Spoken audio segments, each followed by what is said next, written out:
morning everyone. Sa video ito, gagawa tayo ng Ilocano soup. Ito ang tinatawag na sinanta.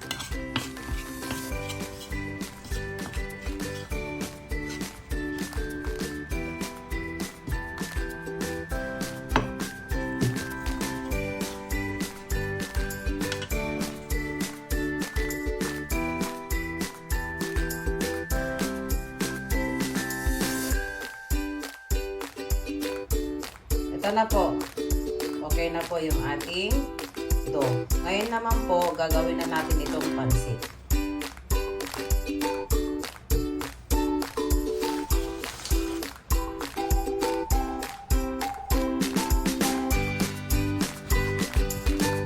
Kukuha lang po ako ng konti neto.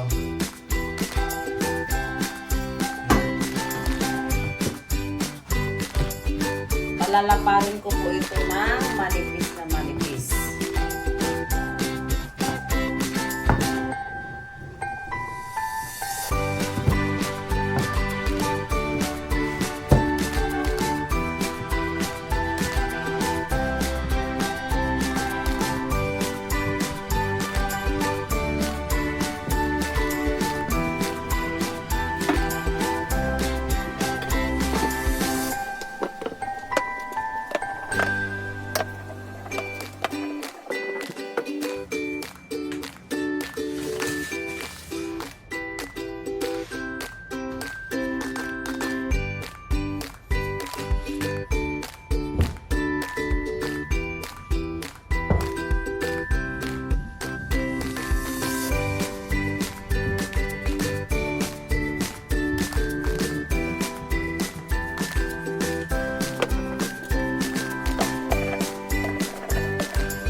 Okay na po, ganito na po siya kanipis.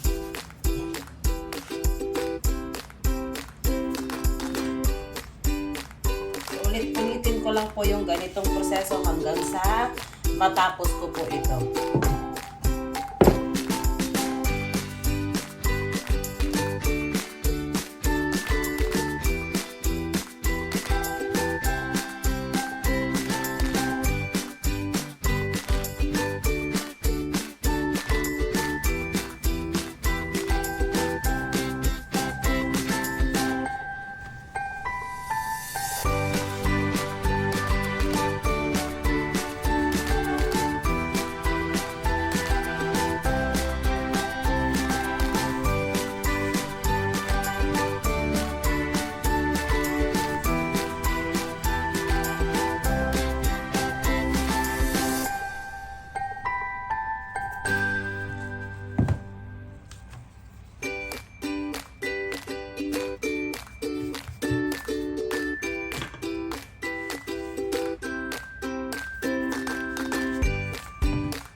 Nakagawa po tayo ng 6.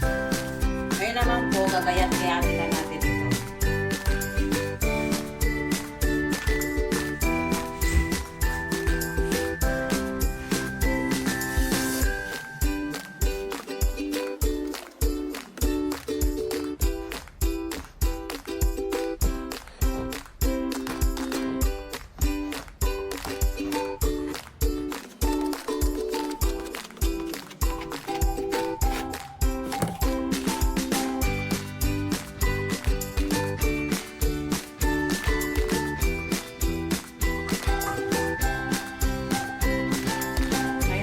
I-prepare ko na yung ating chicken na gagamitin.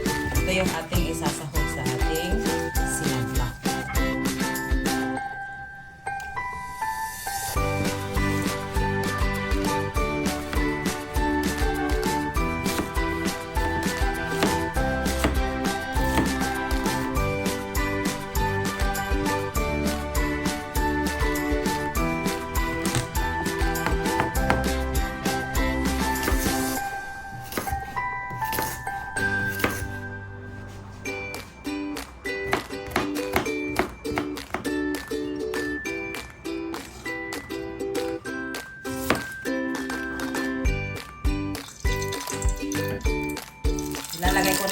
ating bawang.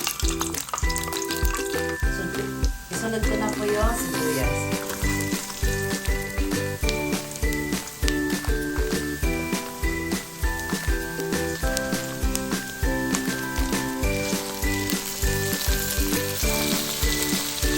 Lalagyan ko na po ito ng paminta.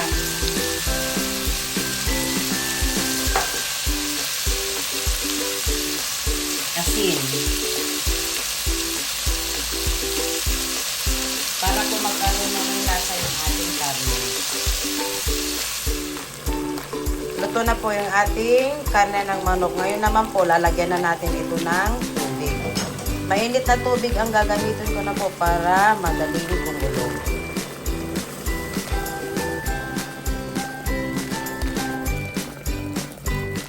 Ang soup na ito ay kailangan niya ng maraming tubig. Kaya maglalagay po ako ng 1.7 liters.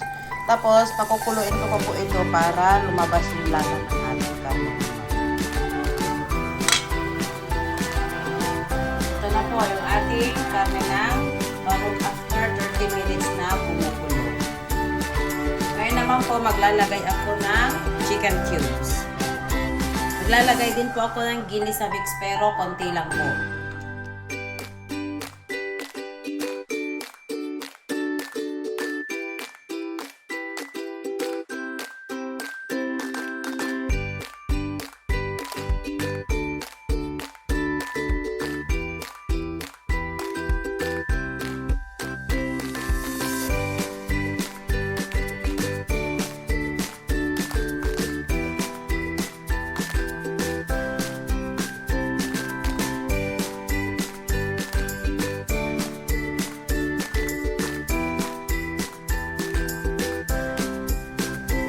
Naman po ilalagay na natin yung ating carrots.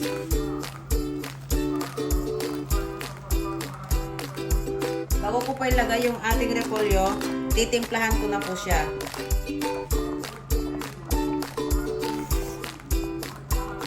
Magdadagdag po ako ng asin.